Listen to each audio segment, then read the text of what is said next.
উত্তরটা পেয়েছেন। পুরুষ আর মহিলার অধিকার সমান কিনা সেটা নিয়ে প্রশ্ন করছি।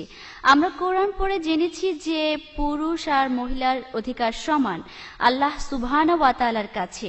আর এই কথা আমাদের মহানবী হযরত মুহাম্মদ সাল্লাল্লাহু আলাইহি সাল্লামের হাদিসেও আছে যে বাবার চেয়ে মার অধিকার অনেক বেশি।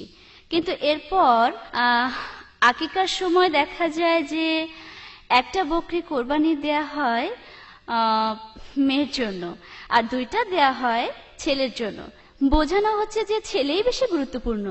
প্রশ্নটা হলো এই যে আকিকার সময় কেন ছেলের জন্য দুটো বকরি আর মেয়ের জন্য একটা বকরি কোরবানি দেয়া হয়?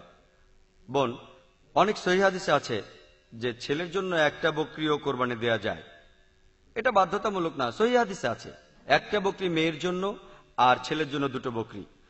তবে একটা বকরিও কোরবানি দেওয়া যায় ছেলের জন্য। ব্যাপারটা এমন না যে ছেলের জন্য দুটো কোরবানি দেওয়া উচিত। তবে এটার কারণ হিসেবে বলতে পারি যে ইসলামে পুরুষ মানুষই রোজগার করে, ইসলামে রোজগার করে পুরুষ।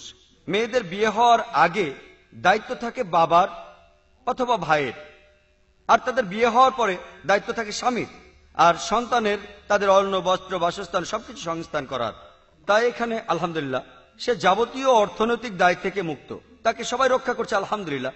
এটা বললাম আমার যুক্তি দিয়ে, বলছি না যে এটাই আসল কারণ, আল্লাহ মালুম, আল্লাহ সেটা ভালো জানেন। ছেলের জন্য দুটো বকরি, তবে এটাই একমাত্র কারণ না। হতে পারে তার আর্থিক অবস্থা বেশ ভালো, তাই একজন মানুষ ছেলে হলে বেশি টাকা খরচ করতে চায়, এটা হতে পারে একটা কারণ, আল্লাহ ভালো জানেন। তবে বাধ্যতামূলকভাবে দুটো বকরি ছেলের জন্য এটা কোনো সহিহ হাদিসে নেই।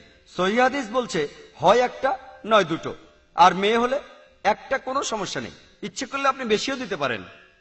আল্লাহ সুবহানাহু ওয়া তাআলা এবং আমাদের প্রিয় নবী সে সুযোগ রেখেছেন। আশা করি উত্তর পেয়েছেন।